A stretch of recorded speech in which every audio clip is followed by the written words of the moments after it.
नमस्कार दोस्तों, मेरे चैनल पौराणिक लोक कथाओं में आपका स्वागत है। दोस्तों, मैं आज आपके लिए एक एक कहानी लेके आया हूँ। ये भी एक लोक कथा है और ये उत्तर भारत की लोक कथा है। पहले लोग इसको कहानी जो है बच्चों को सुनाया करते थे। आज ये कहानी मैं आपके लिए लेके आया हूँ। अनार राजा। एक महाराजा रहते थे जिन्हें अनार बासा या अनार राजा कहा जाता था, और एक महारानी थी जिन्हें गुलिया नार या अनार फूल कहा जाता था। महारानी मरते समय 2 बच्चे छोड़ गई। महारानी के उनके राजा के जो है 2 बच्चे थे, और महारानी बेचारी जो है उसको कुछ तकलीफ़ हो गई या जो भी था, वो बेचारी गुजर गई और मरते समय अपने 2 बच्चे पीछे छोड़ गई। एक 4 या 5 साल की छोटी लड़की और 3 साल का एक छोटा लड़का। जब वह मर गई तो महाराज को बहुत दुख हुआ, क्योंकि वह उससे बहुत प्यार करते थे। वह अपने दोनों बच्चों से प्यार करते थे और उन्होंने उनके लिए 2 नौकर रखे। एक आदमी उनके लिए खाना बनाता था और एक आया उनकी देखभाल करती थी। उन्होंने उन्हें पढ़ना लिखना भी सिखाया। उनकी पत्नी की मृत्यु के तुरंत बाद पड़ोसी राजा की बेटी के पति की मृत्यु हो गई, और उसने कहा कि अगर कोई दूसरा राजा उससे शादी करना चाहे तो वह उससे शादी करने के लिए तैयार होगी। और उसने यह भी कहा कि वह अनार के राजा से शादी करना चाहती है। इसलिए उसके पिता अनार राजा से मिलने गए और उनसे कहा कि उनकी बेटी उनसे शादी करना चाहती है। अनार राजा ने कहा, ओह, मैं दोबारा शादी नहीं करना चाहता, क्योंकि अगर मैं ऐसा करता हूँ तो जिस महिला से मैं शादी करूँगा वह मेरे दोनों बच्चों के प्रति निर्दयी होगी। वह उनका ख्याल नहीं रखेगी। जब वे दुखी होंगे तो वह उन्हें दुलार नहीं करेगी और उन्हें सांत्वना नहीं देगी। ओह, दूसरे राजा ने कहा, मेरी बेटी उनके साथ बहुत अच्छी रहेगी। मैं आपको आश्वासन देता हूँ। बहुत अच्छा, महाराज ने कहा, मैं उससे शादी करूँगा। इस तरह उनकी शादी हो गई। 2-3 महीने तक तो सब कुछ ठीक ठीक चलता रहा, लेकिन फिर नई रानी, जिसे सुनकासी महारानी कहा जाता था, उसने गरीब बच्चों को पीटना शुरू किया, नौकरों को डांटना शुरू कर दिया, और एक दिन उसने लड़के के गाल पर इतनी ज़ोर से मारा कि वह सूज गया। जब महाराज अपना टिफ़िन लेने के लिए अपने कार्यालय से बाहर आए तो उन्होंने लड़के का सूजा हुआ चेहरा देखा और नौकरों को बुलाकर कहा, यह किसने किया? मेरे लड़के को चोट कैसे लगी? उन्होंने कहा, रानी ने उसके गाल पर इतनी ज़ोर से मारा कि वह सूज गया, और अगर हम बच्चों के साथ उसके बुरे व्यवहार के बारे में कुछ कहते हैं या वह हमें डांटती है तो वह हम पर बहुत क्रोधित होती है। इसके लिए महाराज अपनी पत्नी पर बहुत क्रोधित हुए और उससे कहा, मैंने अपने बच्चों को कभी नहीं मारा, तुम्हें उन्हें क्यों मारना चाहिए? यदि तुमने उन्हें मारा तो मैं तुम्हें भगा दूंगा। और वह बड़े गुस्से में अपने कार्यालय चले गए। रानी बहुत क्रोधित थी, इसलिए उसने छोटी लड़की को आया के साथ बाजार जाने के लिए कहा। आया और छोटी लड़की चल पड़ी, बिना किसी अनिष्ट की आशंका किए। जैसे ही वे चले गए, रानी ने छोटे लड़के को पकड़ लिया और उससे कहा कि वह उसे मार डालेगी। लड़का घुटनों के बल बैठ गया और उससे अपनी जान बख्शने की भीख मांगने लगा। लेकिन उसने कहा, नहीं, तुम्हारे पिता हमेशा मुझसे झगड़ते रहते हैं, मुझे मारते हैं और डांटते हैं। यह सब तुम्हारी गलती के कारण है। लड़के ने फिर से भीख मांगी और प्रार्थना की, कहा कि वह अभी कभी शरारती नहीं होगा। रानी ने अपना सिर हिलाया और एक बड़ा चाकू लेकर उसने उसका सिर काट दिया। फिर उसने उसे काटा और उसकी कड़ी बना दी। फिर उसने उसका सिर, उसके नाखून और उसके पैर ज़मीन में गाड़ दिए और उन्हें मिट्टी से अच्छी तरह से ढक दिया और ज़मीन को अच्छी तरह से दबा दिया, ताकि किसी को पता न चले कि उसे वहाँ छोड़ा गया है, यहाँ पे उसे मारा गया है। जब अनार राजा अपने खाने के लिए घर आया तो उसने उसके सामने कड़ी और कुछ चावल मेज़ पर रख दिया, लेकिन राजा ने देखा कि उसका लड़का वहाँ नहीं था, इसलिए उसने खाना नहीं खाया। वह अपने बेटे को हर जगह खोजने लगा, बहुत रो रहा था और छोटी लड़की भी बहुत रो रही थी, क्योंकि वह अपने भाई से बहुत प्यार करती थी। कुछ देर तक उसे खोजने के बाद छोटा लड़का दिखाई दिया। उसके पिता ने उसे गले लगा लिया। तुम कहाँ थे? उसने कहा। मैं तुम्हारे बिना अपना खाना नहीं खा सकता। छोटा लड़का बोला, ओ, मैं अंदर था, जंगल में दूसरे लड़कों के साथ खेल रहा था। फिर वे खाने के लिए बैठ गए और कड़ी एक बच्चे की करी में बदल गई। रानी ने जब लड़के को देखा तो वह बहुत हैरान हुई।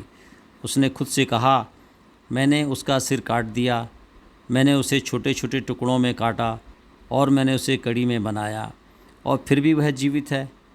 वह फिर बगीचे में यह देखने गई कि क्या उसका सिर और नाखून और पैर उस गड्ढे में हैं या जहाँ उसने उसे दफनाया था, लेकिन वे वहाँ नहीं थे। वह बिल्कुल खाली था। उसने फिर एक सिपाही को बुलाया और उससे कहा, यदि आप 2 बच्चों को जंगल में ले जाएंगे और उन्हें मार देंगे तो मैं आपको जितना चाहो उतना पैसा दूंगी। ठीक है, सिपाही ने कहा। फिर वह बच्चों को लेकर आई और उसने जंगल में ले जाने के लिए कहा, इसलिए वह उन्हें जंगल में ले गया।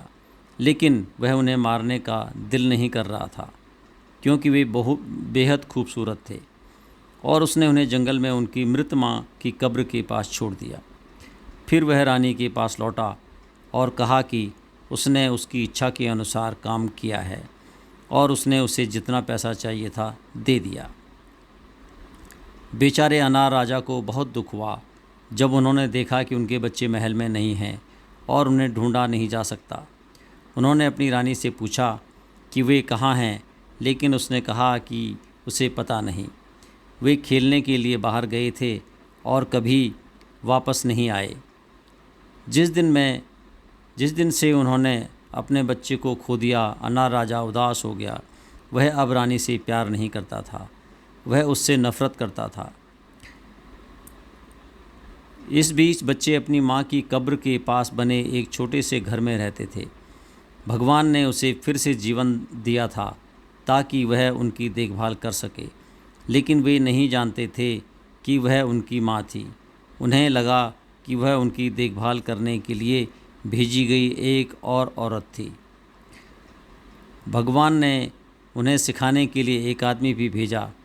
किसी तरह रानी सुनकासी ने सुना कि वे अभी भी जंगल में जीवित हैं। वह नहीं जानती थी कि वह उन्हें कैसे मार सकती है, इसलिए अंत में उसने बहाना बनाया कि वह बहुत बीमार है और उसने राजा से कहा, डॉक्टर ने कहा है कि जंगल में 2 बच्चे हैं और वह कहता है कि अगर तुम चाहो तो। राजा ने बच्चों को मारने के लिए एक दूसरा सिपाही भेजा और इस आदमी ने उन्हें मार डाला और उनके कलेजे रानी के पास ले गया। नहाते समय वह उन पर खड़ी रही और फिर उसने कहा कि वह बिल्कुल ठीक है। फिर उसने कलेजे बगीचे में फेंक दिए और रात के समय वहाँ एक पेड़ उगाया जिस पर 2 बड़े सुंदर फूल थे। अगली सुबह रानी ने बाहर देखा और कहा, मैं आज उन फूलों को इकट्ठा करूँगी। हर दिन वह कहती थी कि वह उन्हें इकट्ठा करेगी और हर दिन वह भूल जाती थी। आखिरकार एक दिन उसने कहा, हर दिन मैं उन फूलों को इकट्ठा करना भूल जाती हूँ, लेकिन आज मैं सचमुच ऐसा करूँगी। और उसने अपने नौकर को उन्हें तोड़ने के लिए भेजा। इसलिए वह बाहर गया और जैसे ही वह उन्हें इकट्ठा करने जा रहा था, फूल उसकी पहुँच से बाहर उड़ गए। फिर रानी नीचे गई और जब वह उन्हें चुनने जा रही थी तो वे इतने ऊपर उड़ गए कि उन्हें देखा नहीं जा सका। हर दिन वह उन्हें इकट्ठा करने की कोशिश करती थी और हर दिन वे ऊपर चले जाते थे, और जैसे ही वह चली जाती थी वे फिर से पेड़ पर वापस आ जाते थे। फिर फूल गायब हो गए और उनकी जगह 2 बड़े फल आ गए। रानी ने अपनी खिड़की से बाहर देखा। ओह, क्या स्वादिष्ट फल हैं! मैं उन्हें खुद ही खा जाऊंगी। मैं किसी को एक टुकड़ा भी नहीं दूंगी और मैं उन्हें चुपचाप खुद ही खा जाऊंगी। वह बगीचे में चली गई, लेकिन वे आसमान में बहुत ऊपर उड़ गए और फिर वे फिर से नीचे आ गए। ऐसा दिन ब दिन चलता रहा, जब तक कि वह इतनी क्रोधित नहीं हो गई कि उसने पेड़ को काटने का आदेश दिया। लेकिन इसका कोई फ़ायदा नहीं हुआ। पेड़ काट दिया गया, लेकिन फल आसमान में बहुत ऊपर उड़ गए और रात में पेड़ फिर से बड़ा हो गया और फल फिर से उस पर आ गए। और ऐसा कई दिनों तक चलता रहा। हर दिन वह पेड़ काटती और हर रात वह पेड़ से बड़ा हो जाता, लेकिन वह कभी फल नहीं पा सकी। अंत में वह बहुत क्रोधित हो गई और उसने पेड़ को छोटे छोटे टुकड़ों में काट दिया और सभी टुकड़ों को फेंक दिया। लेकिन फिर भी पेड़ रात में फिर से बड़ा हो गया और सुबह उस पर फल लटक रहे थे। इसलिए वह राजा के पास गई और उसे बताया कि बगीचे में एक पेड़ था जिस पर 2 फल थे, और जब भी वह उन्हें लेने की कोशिश करती फल हवा में उड़ जाते।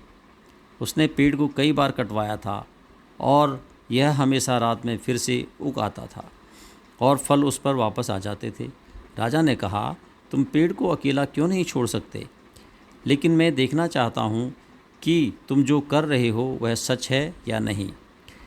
इसलिए राजा और रानी बगीचे में गए और रानी ने फल लेने की कोशिश की, लेकिन वह नहीं ले सकी क्योंकि वे सीधे हवा में चले गए। उस शाम राजा अकेले ही बगीचे में फल तोड़ने गया और फल उसके हाथ में आ गिरे। वह उन्हें अपने कमरे में ले गया और उन्हें अपने पलंग के पास एक छोटी सी मेज़ पर रखकर सोने के लिए लेट गया। जैसे ही वह बिस्तर पर गया, एक फल के अंदर से एक छोटी सी आवाज़ आई, भाई, और दूसरे फल से एक छोटी सी आवाज़ आई, बहन, थोड़ा धीरे बोलो। कल राजा फलों को तोड़ेगा और अगर रानी हमें पा लेगी तो वह हमें मार डालेगी। भगवान ने हमें 3 बार फिर से जीवित किया है, लेकिन अगर हम चौथी बार मर गए तो वह हमें फिर से जीवित नहीं करेगा। राजा ने यह बात सुनी और कहा, मैं थोड़ी देर में उन्हें तोड़ दूंगा। फिर वह सो गया और थोड़ी देर बाद वह उठा और कहा, थोड़ी देर और फिर सो गया। कई बार वह उठा और कहा, मैं थोड़ी देर में फलों को तोड़ दूंगा, और सो गया। आखिर में उसने चाकू लिया और बहुत तेज़ी से फलों को काटना शुरू कर दिया। और छोटा लड़का चिल्लाया, धीरे से पिताजी, आपने हमें चोट पहुंचाई है। तो फिर राजा ने और भी धीरे से काटा और उसने रुककर पूछा, क्या तुम्हें चोट लगी है? और उन्होंने कहा, नहीं। और फिर उसने फिर से काटा और पूछा, क्या तुम्हें चोट लगी है? और उन्होंने कहा, नहीं। और तीसरी बार उसने पूछा, क्या तुम्हें चोट लगी है? और उन्होंने उत्तर दिया, नहीं। फिर फल टूट गए और उसके दोनों बच्चे बाहर कूद पड़े। वे अपने पिता की बाहों में आ गए और उसने उन्हें कसकर पकड़ लिया और वे धीरे से चिल्लाए ताकि रानी सुन न ले। उसने अपना कमरा बंद कर दिया और अपने बच्चों को खाना खिलाया और कपड़े पहनाए। बच्चों को ले जाकर कमरे से बाहर निकल गया और अपने पीछे दरवाज़ा बंद कर दिया। उसने एक छोटा लकड़ी का घर बनवाया था जिसमें आसानी से आग लग सकती थी, और जैसे ही वह बनकर तैयार हुआ वह रानी के पास गया और कहा, क्या तुम उस छोटे से घर में चलोगी जिसे मैंने तुम्हारे लिए तैयार किया है, जबकि तुम्हारा कमरा मरम्मत के लिए तैयार है? ठीक है, रानी ने कहा। इसलिए वह छोटे से घर में चली गई और उस रात एक आदमी ने उसमें आग लगा दी और रानी और उसमें मौजूद हर चीज़ जल गई। फिर अन्ना राजा ने उसकी हड्डियां ली, उन्हें एक टिन के डब्बे में रखा और उसे उसकी माँ को उपहार के रूप में भेजा। ओह, माँ ने कहा, मेरी बेटी ने अनार महाराज से शादी कर ली है और इसलिए वह मुझे कुछ स्वादिष्ट भोजन भेजता है। जब उसने डिब्बा खोला तो उसे बहुत आश्चर्य हुआ कि उसमें केवल हड्डियाँ थीं। फिर उसने महाराज को लिखा, हड्डियाँ किस काम की?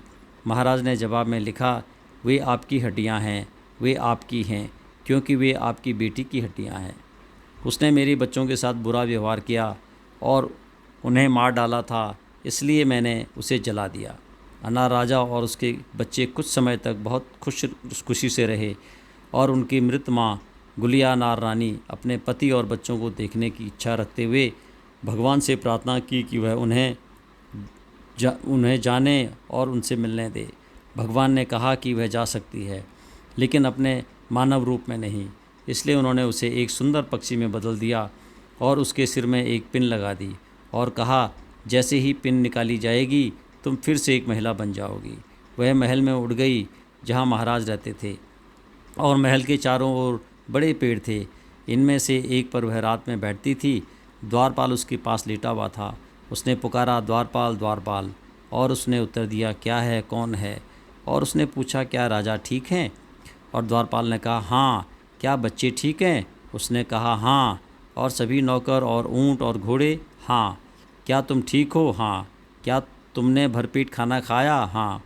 तुम्हारे महाराज कितने बढ़िया गधे हैं। और फिर वह बहुत रोने लगी और रोते रोते उसकी आंखों से मोती गिरने लगे। फिर वह बहुत हंसने लगी और हंसते हंसते उसकी चोंच से बड़े बड़े माणिक गिर पड़े। अगली सुबह दरबान उठा और इधर उधर टटोलते हुए बोला, यह सब क्या है? उसका मतलब था मोती और माणिक, क्योंकि उसे नहीं पता था कि वे क्या हैं। मैं उन्हें रख लूँगा। इसलिए उसने उन सभी को उठा लिया और अपने घर के कोने में रख दिया। हर रात चिड़िया आती और महाराजा बच्चों और नौकरों के बारे में पूछती और अपने पीछे से ढेर सारे मोती और माणिक छोड़ जाती। आखिरकार दरबान के पास मोतियों और माणिकों का एक पूरा ढेर हो गया। एक दिन एक फ़कीर आया और भीख मांगने लगा, और चूंकि दरबान के पास देने के लिए पैसे, आटा या चावल नहीं थे, इसलिए उसने उसे मुट्ठी भर मोती और माणिक दे दिए। ठीक है, फ़कीर ने खुद से कहा, मुझे यकीन है कि ये मोती और माणिक हैं। इसलिए उसने उन्हें अपने कपड़े में बांध लिया। फिर वह राजा के पास भीख मांगने गया और राजा ने उसे मुट्ठी भर चावल दिए। क्या? फ़कीर ने कहा, महान महाराज, मुझे मुट्ठी भर चावल तभी देते हैं जब उनका दरबान मुझे मोती और माणिक देता है। और वह चलने के लिए मुड़ा, लेकिन महाराज ने उसे रोक लिया। तुमने क्या कहा? उसने कहा कि मेरे दरबान ने तुम्हें मोती और माणिक दिए। हाँ, फ़कीर ने कहा, तुम्हारे दरबान ने मुझे मोती और माणिक दिए। इसलिए महाराज द्वारपाल के घर गए, और जब उन्होंने वहाँ मौजूद सभी मोती और माणिक देखे तो उन्हें लगा कि उस आदमी ने उन्हें उनके खजाने से चुराया है। महाराज के पास उतने मोती और माणिक नहीं थे जितने उनके द्वारपाल के पास थे। फिर द्वारपाल की ओर मुड़ते हुए उन्होंने कहा, उससे पूछा कि वह उसे सच सच बताए कि उसे ये मोती और माणिक कहाँ और कैसे मिले। हाँ, मैं बताऊँगा, द्वारपाल ने कहा। हर रात एक सुंदर पक्षी आता है और आपके बारे में, आपके बच्चों के बारे में, आपके सभी हाथियों, घोड़ों और नौकरों के बारे में पूछता है। और फिर वह रोता है, और जब वह रोता है तो उसकी आंखों से मोती गिरते हैं, और फिर वह हंसता है, उसकी चोंच से माणिक गिरते हैं। अगर आप आज रात आते हैं तो मैं कहता हूँ कि आप इसे देखेंगे। ठीक है, अन्ना राजा ने कहा। अतः उस रात महाराज ने अपना बिस्तर बाहर खींच लिया। क्या आपके महाराज ठीक हैं? हाँ। क्या बच्चे ठीक हैं? हाँ। और उनके सभी नौकर, घोड़े, ऊँट और हाथी सब ठीक हैं? हाँ। क्या आप ठीक हैं? हाँ। क्या आपने भरपेट खाना खाया?